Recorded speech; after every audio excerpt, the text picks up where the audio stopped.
This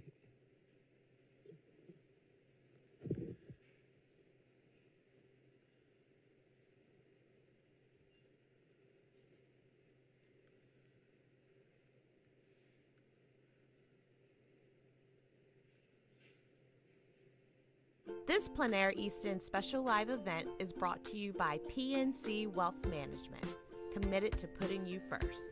Visit pnc.com to explore what PNC Wealth Management can do for you. Hi, welcome. My name is Tim Wigan, and you are watching a new series called Coffees and Conversations by the Avalon Foundation about the world of art. And in this case, we're going to talk specifically about plein air art. Because Easton has gained a reputation over the last 15 years as the most prestigious plein air arts competition and festival in the United States. What we're going to do is I'm going to introduce the artists, and then we're going to talk about a painting that they made just yesterday. Ask them a few questions about it, and then we would take a quick break after about 25 minutes and to hear a message from our sponsor, PNC Wealth Management. And one of the things I always like in life is when I feel like I'm saying a sentence that may have never been uttered in the world as it has existed. And what I want to say about PNC Bank is, what a cool bank. They actually came to us to look for series just like this that were outside the box versus more mainstream things, and came to us to look for things to sponsor like this. And I want to welcome Chad Malkus from PNC Bank real quick. Chad. Thank you very much. From PNC Wealth Management, we're really excited to be a part of this event, be here at the historic Avalon.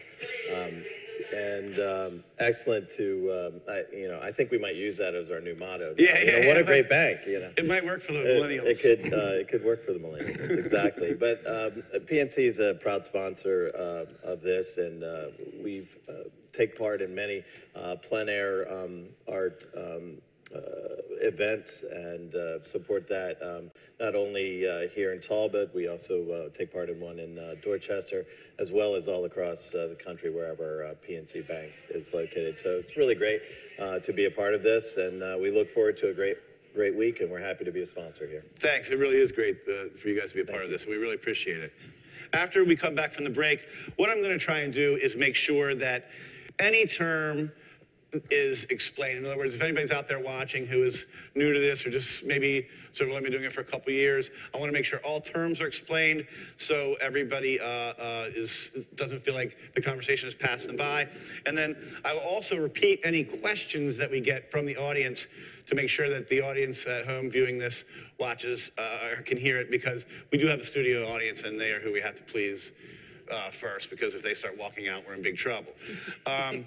So anyway, I want to ask, we're here with Elienne Basa, Brenda Boylan, and Ray Hassard, three veteran plein air painters who have participated in the past here. And Elienne, could you just tell us who you are, where you're from, and the who, what, when, where, why, please, if you could.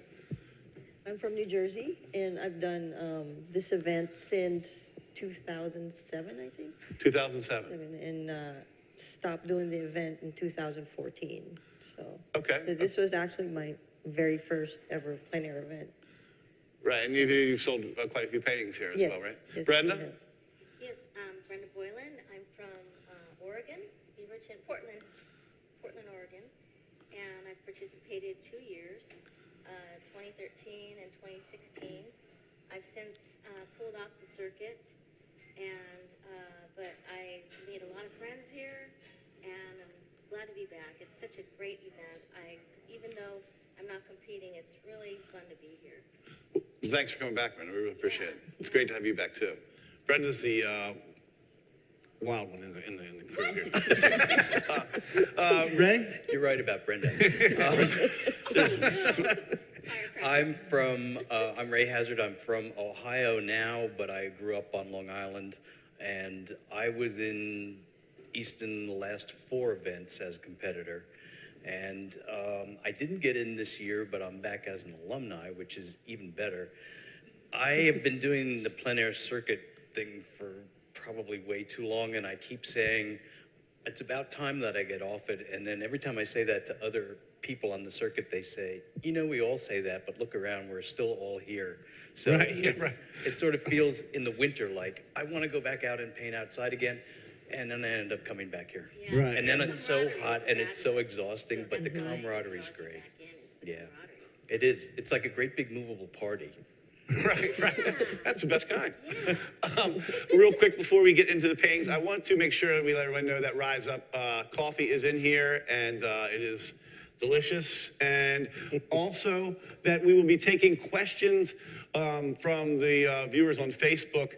There is about a 30-second delay there, so just if we don't get to your question within 30 seconds, then you can start complaining, but it takes a little time to get them coming through. There's a little bit of delay from Facebook and YouTube. So, ladies and gentlemen, we want to talk about your paintings yesterday. And Elaine, we can start with you. Which one is yours up there on the growing exhibit?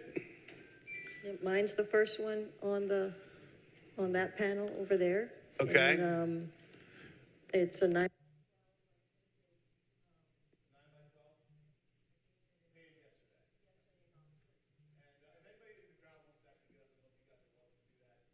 Camera's probably going in and getting a good shot of that painting. So, Elaine, tell us about the painting. I mean, it's a lovely perspective. Well, there was a marsh scene over at Boone Creek Road, and it was in the morning, so I wanted to capture the grasses in the morning atmosphere that was going on, and Okay. that's what the painting's about, the grasses and the water. Okay. Yeah. Okay. We can go to Brenda. Where's your painting? And we'll come back and ask some more questions about them. But which one is yours up there? Mine's on the far right. Okay. And what was going on there? I was painting alongside, Yeah, we got you. We'll take care of that. I was painting alongside Elaine and Ray, and they brought me there. And it was beautiful because we had an inlet. We were like surrounded by two inlets. Uh-huh. And so it was a lot of water, and it was very peaceful and calm and quiet. And Okay. I titled it Where the What time did you paint that? What time did you paint that? Well, we started out at about 11, or 10 or 11, was it? Yeah, And then 10 we o'clock. ended it. You guys all went out together kind of yesterday and did this? Yeah, right, We ended right. out late in the afternoon. Like 2 o'clock. We spent the whole day out there. Right, We had okay. a lot of breaks in We the had a lot car of with the air conditioner. Yeah. Okay. Ray, what'd you paint? I painted the two in the middle. I did the top one earlier in the morning. I had actually sort of expected to paint boats and marinas and things like that. And then Elaine texted me and said she found this place, and I went out there, and it was a good place to paint. So I was there all day too. In fact, you guys left and went off to get wine or something, and I was still struggling with my second painting. I would have been with you all. Yeah, they had a good time. Elaine But I invited- did Yeah, they sounded run good. into town and get sandwiches for lunch, so that was my contribution. Well, just real quick, if we can get, just to kind of, she said you found a good place to paint. I always find that curious because as more of a collector than an artist and in the world of painting, I never really know how you pick a good spot to paint. And I guess amongst you guys, it's a shared language. You know, when she said she had a good spot, that it was, whether it's if I say it's a good spot, you're like, well, let me check it out, you know.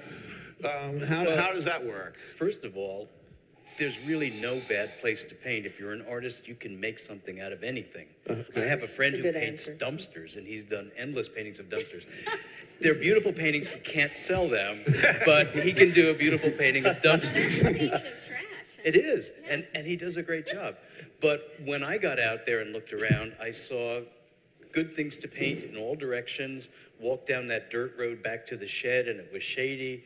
The light was good, the subject matter was all good, and it just got better during the day, I think. Hotter too. I wanted to Go ahead. add something to that too. It really depends also too on what you respond to as a person. You'd have a different response because you're an individual and different experiences and expectations of your work, and so that when we go out, usually if you trust your friends, you're going to go with them. You'll find something, but you may not paint the same thing. Right. So that's how, we find beauty and we make beauty out of awful things too. We just respond to that. Right. That makes total sense. Thanks for adding that, Brenda. Can we talk about the technique on these at all? I don't, are these pastel? You were a pastel painter when I saw you were here a couple of years ago, but you do both? Yeah. And what do you paint in, Ray? I do both, but I do pastels for basically for plein air and for competition. So my two are pastels, and theirs are oils. And is there a brush technique you can talk about? I mean, they're obviously very different in terms of, how'd you get the tree in there, Ray? What'd you do on the tree? I mean, I could reference Bob Ross, but that's about it. Don't Happy reference little Bob tree. Ross. It looks like there's some knife marks on yours laying up there. Is that how you did the reeds on the up close? I mean, can you guys talk about your technique a little bit? Well, Go ahead. It's just all about shape. For me, It's all about shape. I see the big shapes first, so I block in the big shapes, and then I do the details over that. But I block in the dark shapes. You squint, you see the big masses of shapes, like the whole sky is like one shape. The tree on the left is another shape. Then from that shape, you do the details over that, as you progress. But Right. then, you're outside and the light, is changing quick. So you got to make quick decisions in the painting. And some can be done quick, and some parts of the painting you want to work on more and give emphasis, give more detail. So Can we talk about the changing of the light? Because that was actually one of the questions I know we had. How does that go? It goes fast. That's how it goes. Yeah. And the shadows, you can sometimes watch them move. So when I started doing plein air, I was advised by somebody who knew what to do. If you have a shadow that's very specific, like beams from a barn or something, get that right in at the beginning, do a little sketch of it in a sketchbook. It's going to move very quickly. And if it's important in your painting, you want it to be accurate. Tree shadows and other shadows like that, you can be looser with. But, it's very important, and my students don't always get this. All the shadows have to be going in the same direction. You can't come back in the afternoon when the sun has moved over there and put a shadow going the Because you wrong way. can't see it. You can't see it anymore. Is that? you paint the shadows first, because You they're the paint the ones that shadows disappear first. and Yeah, change. because like midday, they're flat. Right. There's no shadow. It's underneath the object, so you don't have that drama of the stretched shadow that's cast, and it gets longer as the day gets closer to the edge of the day. And For early morning, the shadows Early are morning, long, yeah. and then as the sun moves up towards the sky, the shadows shrink. Right. So if you And then- want yeah. to emphasize that, long shadows across the field, you got to get that in first. Can you tell time by looking at the shadow on your painting? Can you tell time? Like a sundial sort of thing? Approximate. Chad, please feel free to ask any questions you want. I guess That's what we great should question. do real quick is, because Ray kind of mentioned this, and this is something that's really interesting to artists, I think, across the country. And anybody can take this first. What is plein air? If you want to explain that to me, it's I think Easton has done an incredible job, as I've sort of noticed. People around town, even though in December they'll look at that and they'll say, well, what is? Somebody will say, well, who did that? They'll say, oh, it's a plein air painting. They won't call it a painting anymore. They actually call it a plein air painting. But for many people outside of here, and I think I was talking, you were saying in Yeah. Ohio, you say plein air painting. They don't know what you're talking about. So what's 9 times plein out of air? 10. What is plein air? yeah, it depends on who you ask. Yeah. That's what I'm asking Yeah. you. It depends on which event you're in, too. You guys can have we have different opinions on what. Elaine, what is plein air? Well, plein air means open air. It's a French term, but it's just painting under the sky. You're outside, you set up either your muse or nature is in front of you, and you actually try to capture what you see. Right. And that's basically what plein air is. But for different artists, it could be a different purpose for them and why they paint plein air. So for this event, it's a competition. So we're here, the artists are here to paint for the competition. For other artists, they go out and it's a study. You know, you study the colors, you study light, so that you have information to bring back to your studio and do your studio paintings.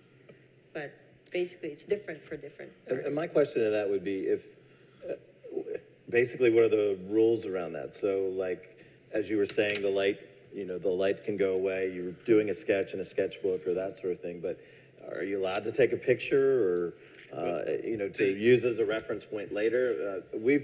PNC sponsored a plein air golf tournament, and then we do a wet paint auction at the end. So everything sort of has to be done that day, but I'm not sure how do the rules work, basically. Well, you know, the quick draw events too, you have to go from 0 to framed in 2 hours or whatever the time is. But the other kind of plein air, if you're doing this just on your own, there are no rules. Who cares? There are no Right. rules. Yeah. Who cares? Yeah. Right. There aren't, I always tell my students, there are no rules in art, but in a competition, it's an organization. Sure. There's lots of rules. Right. So the two conflict all the time. And one of the problems with the events is finding out what their definition of plein air is, because a lot of events will not let you paint, say it's raining outside and you paint inside a barn, but you're painting the scene looking outside, but you are not out in the air, and so you get disqualified. Right. That's what happens at Canandaigua. And in Texas, I wanted to paint in this boot shop where they make cowboy boots. And I found a really good spot. They were going to let me, but then I thought I better check with the organization. And they said I could paint outside looking through the window, but I couldn't paint inside. And it would have been the same painting, except I would have been far more uncomfortable with the sun shining on me. So it gets very arbitrary sometimes. Yes, Jess. That's kind of connected to a question that I have online from our viewer, Brandon Hessen, who says hello, by the way, to both of you. Tell Brandon thanks for watching. He'd like to know from each artist about a time where they stumbled on an amazing subject to paint where they may have not expected it, where they really felt inspired. An unexpected spot. You stumped him, Brandon. Brandon's trouble, by the way. So that should be the only. He also would like a T-shirt like yours, Tim. Yeah, they're really, the 15 is really nice on this T-shirt. And it says staff on the back too as well. Do you guys have something that struck you where you're like, I gotta paint that right now? I stopped in the middle of the street. Right. I have a photo of it too. Was that legal, Brenda? Elienne, you have anything? Yeah, there's places you go to because you kind of know what to expect. But then when you get there or on the way there, sometimes there's a light effect that hits something. And it's more beautiful than actual, you know, trees, mountains. Just the light hitting, for example, a wet road can make you stop and, oh, I want to paint this. Look at that. So it's true. There's always, you know, and sometimes the best scenes are when you're just driving and you look left and like, look at that. You just get out and paint. Just get out and paint or snap a photo if you're not, you know, painting plein air. You just, you know, snap a photo first and then do the painting later. So. Which would not be a plein air painting because you'd be going off a not photo. plein air. I have one follow-up question about that, Ray. You have any? I had the experience in Indiana, First Brush of Spring, that the Indiana plein air painters do. And a friend of mine, we both like to paint old railroad bridges and stuff, and he found one, and I did a sketch, and I was going to do it from the side. I went to his van and got my stuff, and I ducked underneath the bridge to see what it looked like, and I said, I'm going to paint here. And I got everything blocked out, and just then the sun came up over the trees, and the mist off the water lit up with the sunlight, and I was in the right place at the right time. Oh my God. And I had like 15 minutes to get that in before the effect went away, and it ended up winning Best in Show that year. Did you sell it too? No, I never have been able to sell it, It's actually. a great painting out there, everyone. It's a great painting, but We're going to take a break in a couple minutes real quick for Nick down in the studio for a message again from PNC Wealth Another Management. Thank you again, question. Chad. Another question from the audience? Yeah, from our friend Jen Whalen. She says that it feels like plein air is getting more accessible and appreciated by the public. It's such an exciting time to support it, but what do you think is the future for plein air and the public? Did you bring your crystal ball? I think it's growing, right? I mean, it feels, maybe in Ohio it isn't. Oh, it is. It is. We have Ohio Plein Air Society. We have a competition that I'm the chairman of for the second year. It'll be in Cincinnati, and our rule is you can't paint indoors. It's not my rule. I tried to change it, but it was a board issue. And you can paint any place in Hamilton County, which is huge, so people can go anywhere. It's attracting people to come and see it. It's nowhere near as big as Easton. It's not as famous, it's not as well known, but we're attracting more and more people. I think maybe 5 years, people aren't going to say, what does plein air mean anymore? Who knows? But it's always popular. People really like it. People like to see these paintings. I think that in the future, for the future of plein air, if you want to paint outside, it's a wonderful experience. It's calming, frustrating, and joyful all at the same time, but mostly joyful and calming. And because you're creating, you're responding to nature, and for myself, I feel like I'm grounded to the earth when I paint outside. As I think the general public is getting more and more aware, because we are the voices of the future for outdoor painters. Are there other styles? Yeah, go ahead, Elienne. I was having a conversation with another artist before, talking about, plein air, and I was thinking, if somebody comes up with a kit that anybody can buy in Walmart for plein air, like when you go somewhere, okay, it's like the fishing kits for kids, Right. plein air kits, then the general public, can just easily take a kit and set up and plein air paint, and then they look up to professionals like us as the role model of what can be achieved if you become a professional at this. Sure. So Sure. Well, try it on that show, Shark Tank. Plein air. Yeah. So we're going to actually take a quick break here right now. We're going to talk about actually some tools that these guys use, and maybe some not so ordinary ones, along with the public and their further perceptions of Plein Air Easton. We're going to hear a message right now from PNC Wealth Management, a special organization. Thanks again, Chad, for doing that. We'll be right back in just about a minute and a half. great.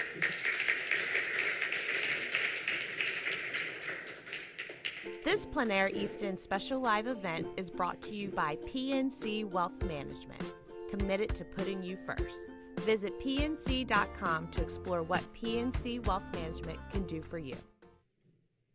You're good. I can see. This Plein Air Easton special. You're good.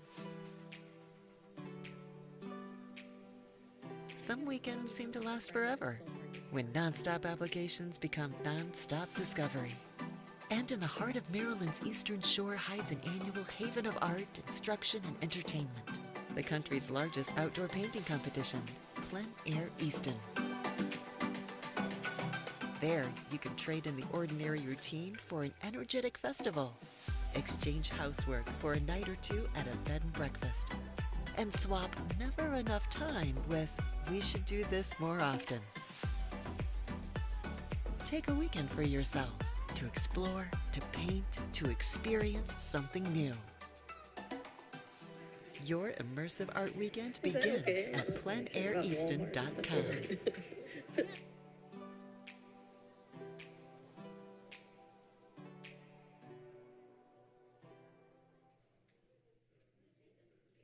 Size stuff. I mean, they're making it so easy. Yeah. Yeah, well, That's neat. Okay, we are back. Thank you all very much for coming back to Coffee and Conversations, again sponsored by PNC Wealth Management.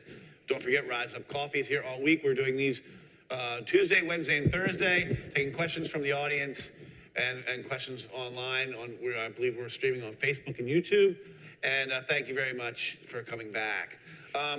So we're here with, again, Elienne, Basa, Brenda, Boylan, and Ray Hassard. And they painted some paintings yesterday. Brenda, I'm going to get to your painting in a second. I think one of the things that's coming out that I've noticed, there's two things this year for me that are really sort of impressive about what you guys do beyond the end product. And one is that there are going to be over 500 paintings of Talbot County and Delmarva made this week down at the Armory and at the Academy of Art Museum. And also, the amount of time that you guys do these paintings in. So Brenda, if we could talk about your painting a little bit. It's the one on the end there. We're talking about technique, I think, and you wanted to get into that a little bit. I don't know if I'm on the mic right now. Just let them handle that. You just talk. I first started out with a sketch of my work. Okay. Or of the scene. I did like three scenes of it. How long did that take? Maybe about 20 minutes. 20 minutes. And then I figured out which one I felt was the best composition. And then I washed it down with some color, thin color, and then I started using the brush, and then I end up with the palette. Washed it down with thin color. Kids, listen to the guys in the camp. Listen to what this is talking. What does wash it down with thin color mean? So I use my pigment, which could be oil or acrylic. The type of paint you're using. Or even pastel. And I get a paint thinner called Gamsol or turpentine. Got that, kids? It's turpentine. It's a paint thinner. A paint thinner or some mediums like acrylic paint, you can use water. So you add more water or more turpentine to a little bit of paint, and it gets transparent. So it gets to the color you're looking for? Just the color, a thin color. So how specific are you on color? I mean, do you augment that, or do you like? You try and get the exact. This is for. I always put a bright. My work, how I work is I love a bright underpainting. I like that bright color. Usually, like. What's the underpainting on your painting up here, Brenda? It was orange. It was orange on that one. Orange and a phthalo red, thin, transparent paint, and I wash it in there with a big brush, and I let it dry a little bit because it has turpentine in it, so it dries up pretty quick. Pretty quick? Yeah, and then I take the... When you let it dry, what else? Okay, what the next step? So then the next step is I'll mix some more of it, but I won't be thin paint, be a little bit thicker, and then I, with my brush, paint out my composition, which I've decided on right here, okay? And I did this one. This one is the one that I did. So, so I kind of laid out the darkest areas, and then the mid-grayer color, the lighter areas, and then the white, lighter areas. And so I had 3, maybe 4 areas. I think I had... Is it like a layer? You're putting layers on? Is that kind of what you're doing? Or you're adding depth to the... Yeah, it's layers. Layers. Yeah. I mean, and then it's just kind of like a road map for where I'm going to put my paint. So it helps keep me straight, because as you're painting sometimes, especially with the shadows, I can lay out my shadows and say that's where they go, or that's where the darker areas are, that's what I'm responding to when I first arrive to see the painting. That way I have it nailed in, and so that's what I'm responding to, and then I go in and I start adding and mixing my colors and putting them in, and that takes time, and as I'm doing that, the sunlight's changing, and you try to respond to what you first saw, but sometimes, like what Ray was saying, is sometimes things change, and you're, oh my gosh, you get excited, ooh, whip it up, put it in there. It's like, then this hurricane comes and everything. But anyway, it's so exciting and fun, and inspirational, and you just feel this joy, because you're like, feeling, like I said, you feel like you're one with the earth. Well, I guess that's one of the questions is what makes you guys do this? Ray, what makes you do this? Well, I started my art career as a photorealist painter, and I could spend all day long painting blades of grass in like a square inch of canvas. I was really happy, but I was also smoking cigarettes a lot, and when I quit smoking, I suddenly couldn't paint anymore. Wow. I went almost 8 years without a brush in my hand. When I finally got past all of that and wanted to go back to painting, I had to learn a new way to do it because I didn't have the patience anymore to do these little blades of grass. So I started doing plein air painting, thinking this is going to make me paint faster. And I had never done it. I went out to the park I set my easel up. I painted the most awful painting of a tree that's ever been painted by anybody. And I went to the garbage pail and I was about to drop it in, and then I thought, no, I should hold on to it. I still have it. That's great. Everybody has their first painting. John Brandon still showed me his last year. I want to see yours if I can see it. Do you guys have your very first one yet? Yes, I still do. Right. Absolutely. And on bad days, I take it out and look at it and realize no matter how bad I painted today, I used to be a lot worse. And it's very reassuring. But once I got into the plein air, the ability to deal with everything that's out there, it is exhilarating, like you said. It's exhilarating. And you have to work fast. Do you have to do it? Do you have to do this?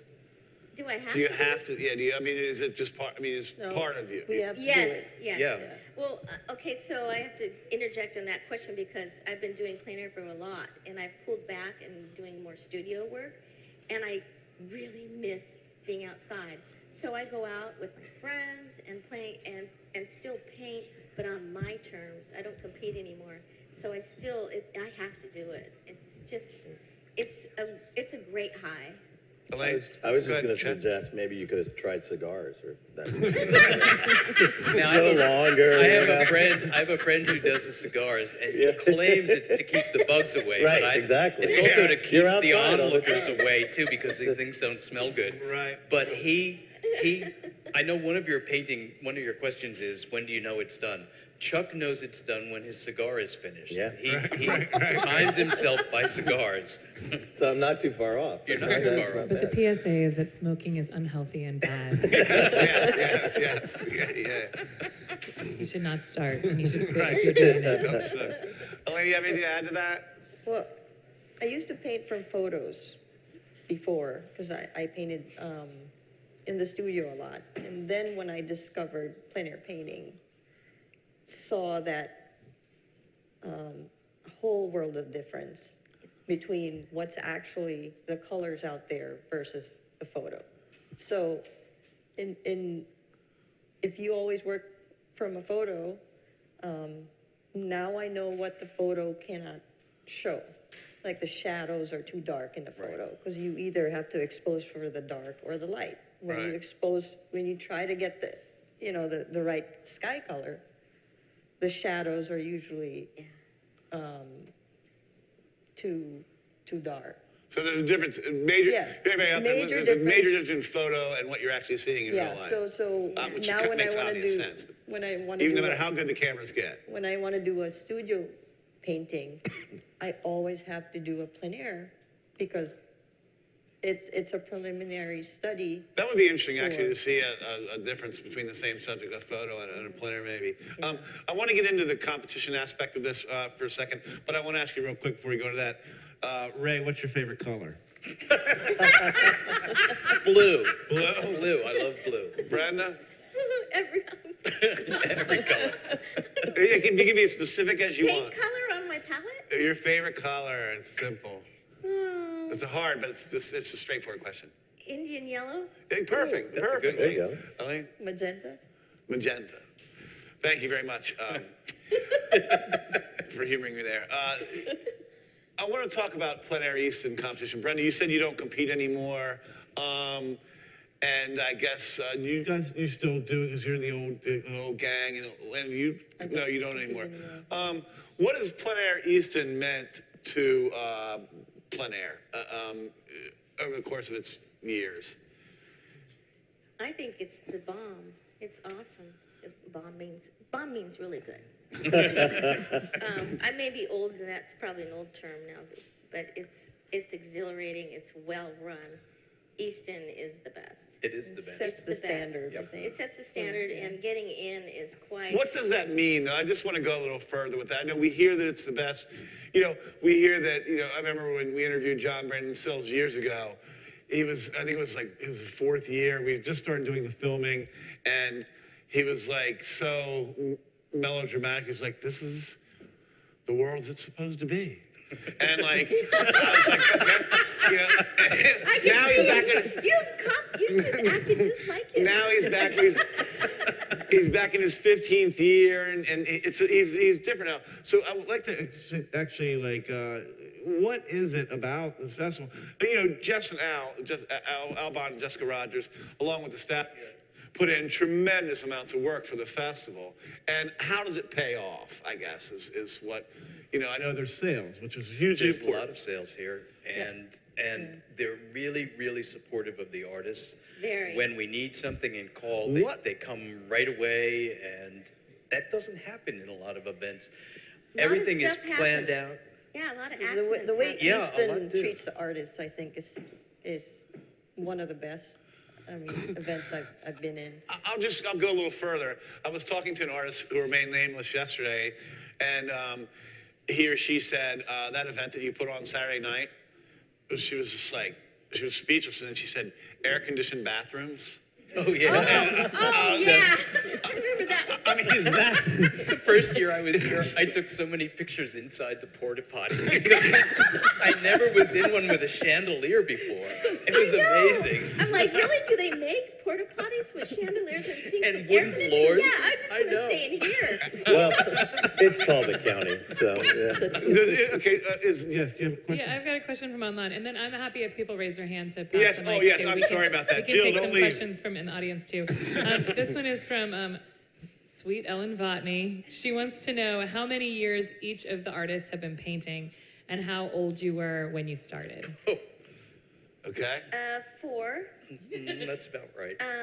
When I was 4 years or 3 years, I think I was before kindergarten starting to draw and paint. Competing? Was that? You can answer that. How old were you when you started? How long have you been doing it? Well, we don't have to answer that. If you said 4, I guess. Plein Air painting? 7. Gosh. How long have you been an artist? Forever. Since I was 4. You knew. Like, 7 years old, yeah.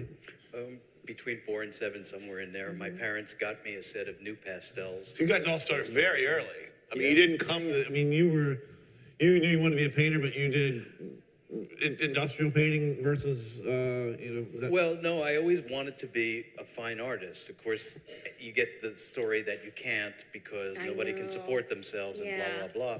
So when I went to art school, I was told I had to take advertising design, but I really wasn't at all interested in that. And I eventually just said, I'll do part-time jobs if I need to or whatever, so I can paint on my own. That's what I've always done.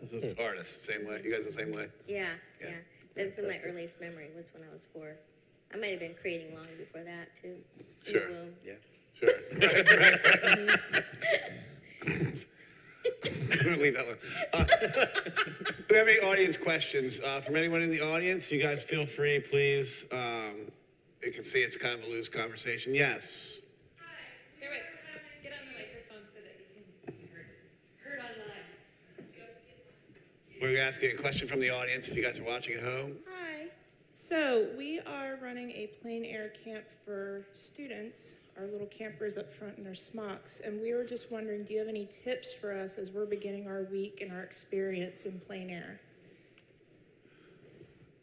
Have fun. Have fun. I was Have going to say fun. the same thing. They're always going to say that. Have fun and try to learn just one thing at a time. And remember that when you learn something, you might forget it, then it'll come back eventually as you continue. That's actually a good tip, because when I started painting plein air, that's always what I thought. Like, I'm just out here to learn one thing. It could be... You hear this, kids? It could be like, you know, using a new color. Like, I want to learn what this color can do, or trying to paint just skies or clouds today.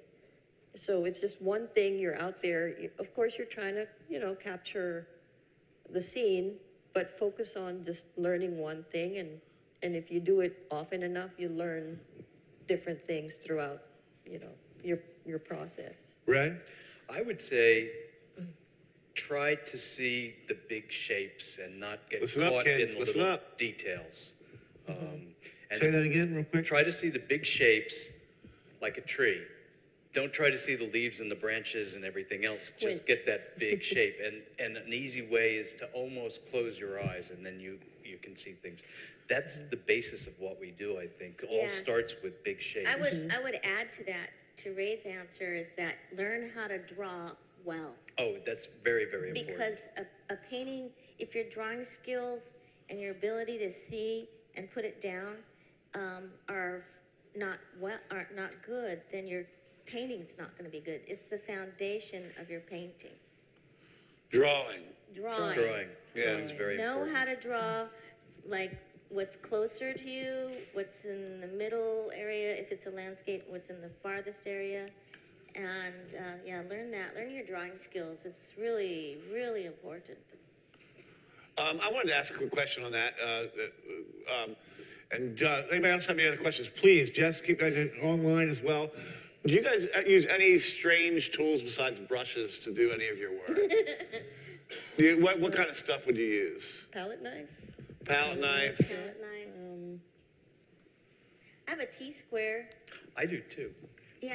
My back stuff scratcher? started leaning to the left Yeah. suddenly. It's because you must be right-handed. Yes, I am. Yeah, me too. But Mine leans to this but it way. never used to. Now all my buildings are like the Leaning Tower of Pisa, Yeah. and they're not supposed to be. So one of my students came in and she said, "Here, take this with you wherever you go." And I have a little plastic T-square, and I do use it.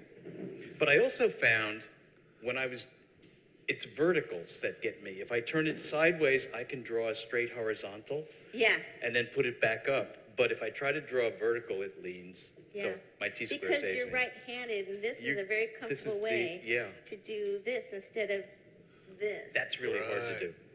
Right. Question. Go ahead. Question? This is a toughie. It's from our girl, Marie. She wants to know what artist, alive or dead, inspires you the most. Oh, There's a lot. You yeah. can name more than one. It's okay. For me, it's Emil Carlson. Emil Carlson. Emil Carlson's Google my her, kids. favorite- Google her. Favorite landscape artist. Ray?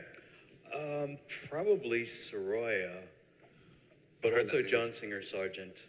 Always hear that name. And there's a lot of great 19th century plein air painters. They all inspire me in one If way they or another. weren't painting outside in the 19th century, they weren't looking at a photograph. Well, some were. They did have photographs, and some people used photographs. Degas used photographs, but he also painted outside. Okay. Favorite painter? And there's too many to mention.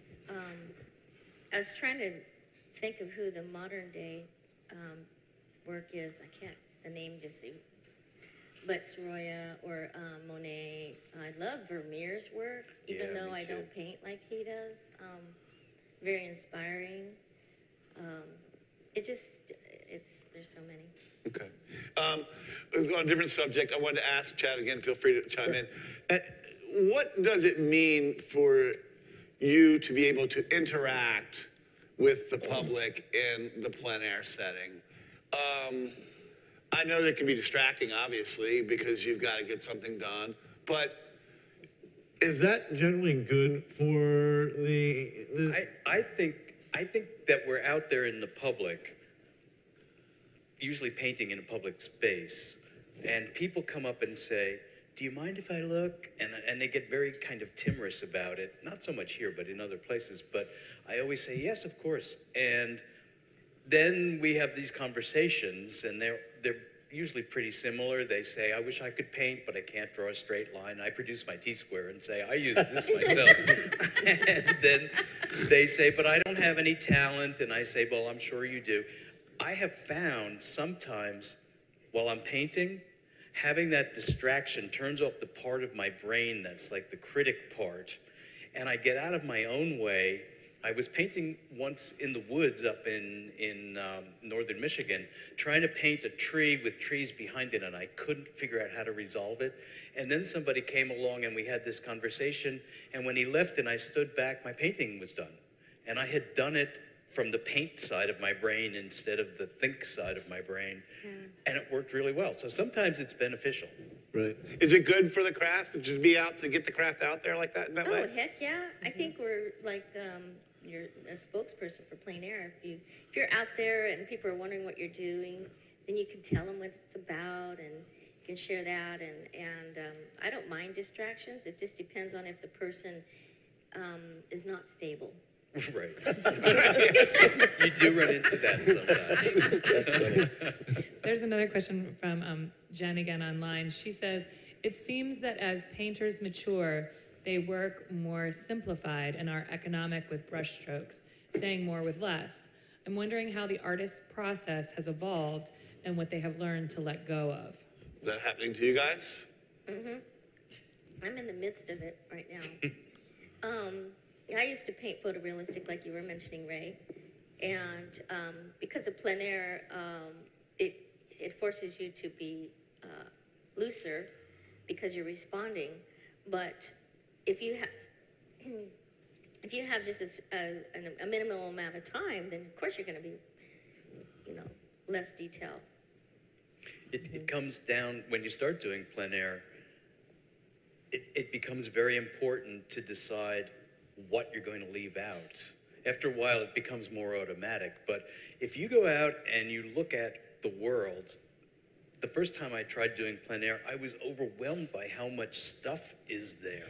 We don't actually notice it a lot of times, but when you try to paint it, you see all these little nuances. So that's why squinting helps, gets you away from that. But then you have to start working on what needs to be left out. And then that goes back to the concept of your painting. What's the most important part? Once you decide on that, it gets easier to figure. Do you use bigger strokes because of that? Is that I think that's kind of what her question is. I'm working with pastels, and I can only use the size that I have. I can't make them grow. Right. I think to answer the question also, when you're beginning, you don't have that confidence. So you tend to work on an area and keep fuzzing with it, erasing it, or just keep, a lot of strokes for that. But as your confidence grows, you can paint the same scene with just one stroke and then leave it alone. I think that's, as you grow more confident with your painting, you kind of know when to leave your paint, strokes alone and not keep doing this. Noodling. It's really hard. It's a hard habit to break. Yeah. I still, when I reach a point where I'm not sure what to do with my painting, I find myself noodling around on things that I shouldn't be going back to. That's when, when you don't know what to do with just make sure while you're noodling, your brush is not touching the canvas. That's interesting. I'm interested in this, going back just a little bit to the relationship between drawing and painting, because growing up and when I was in college, I drew a lot. I designed T-shirts for a T-shirt company. I was very good at drawing, and every time I've tried to paint, I did this guest artist competition in Dorchester that was for a charity, and I'm a terrible oil painter, and I'm like, how, why is this happening? Why can't it translate from the sketch and the drawing to an actual, good-looking painting? Much in oil paint? I do nothing because it's just, I discourage myself. I do absolutely nothing. I got so frustrated, I threw it at the canvas. It's like, I'm a good, I guess it just, player, if I played more, I'm not a good golfer. Right. So you got to learn how to use the medium. Right. Maybe you should switch over to pastels. I thought about that. Which is like drawing. I actually thought about that, or maybe some watercolors or that sort of thing. And my grandmother was an excellent oil painter, and she worked outside all the time, so she did a lot of plein air type things. And Start with Ray. So yeah, maybe you guys can go out later today. There we go. Yeah. If I don't have to go back to work, that'd be fantastic. No, you'll be working more. Right. Yeah, right. But you'll have more fun. Yeah. We're going to wrap this up with just a couple more questions. If anybody in the audience, please raise your hand. I want to go back to what you guys were talking about when you said that it's great when someone comes up and talks to you unless they're crazy. That's exactly what you said. Stable. I think she actually said psychotic. Was that the word she used? It's psychotic.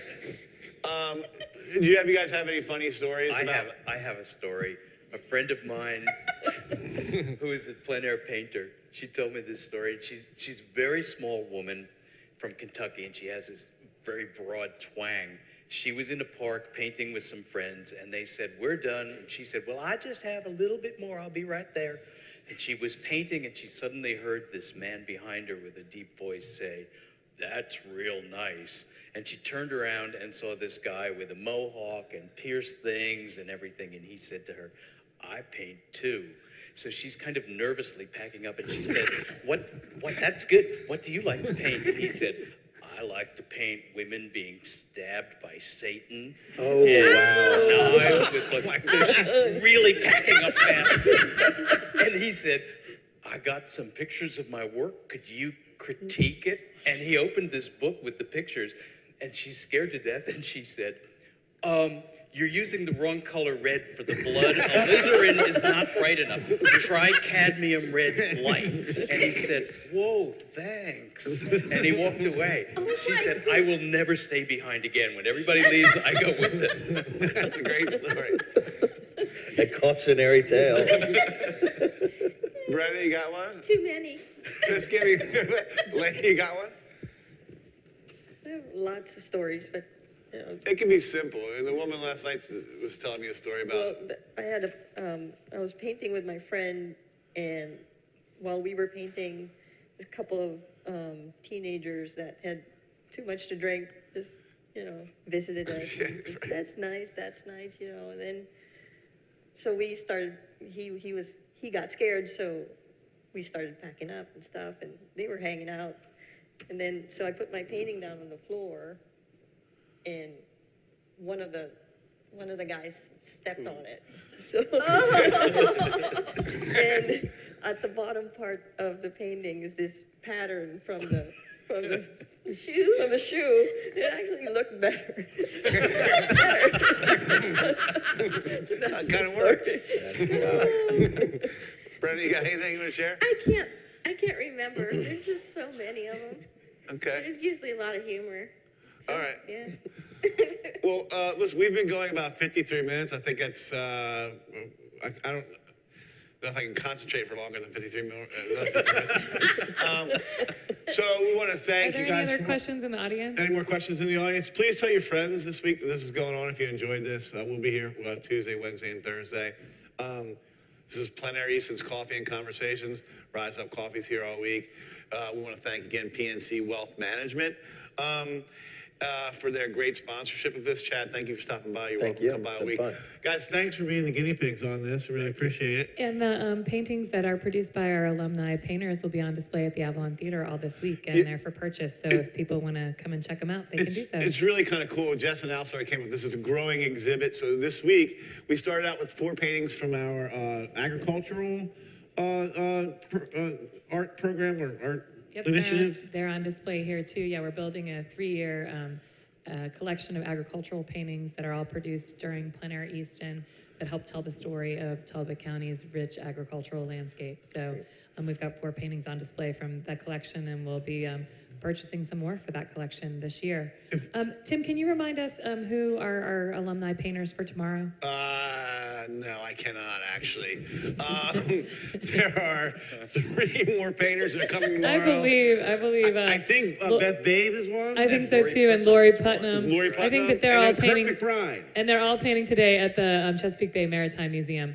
So if you're looking for something to do today after checking out this broadcast, then head down to the Maritime Museum and watch some of our next alumni painters in action. And then they'll be joining you on the stage tomorrow. Yes. Yeah, Kirk McBride has just been confirmed. Yes, yes. But again, this is an exhibit that we'll be adding to all week. Please stop by and see Ray, Brenda, and Elena's work. I'm going to ask one more question of you in the name of James Lipton. When you get to the pearly gates, what do you hope St. Peter says? Elaine? I don't know. Good painting? Paint this? What took you so long?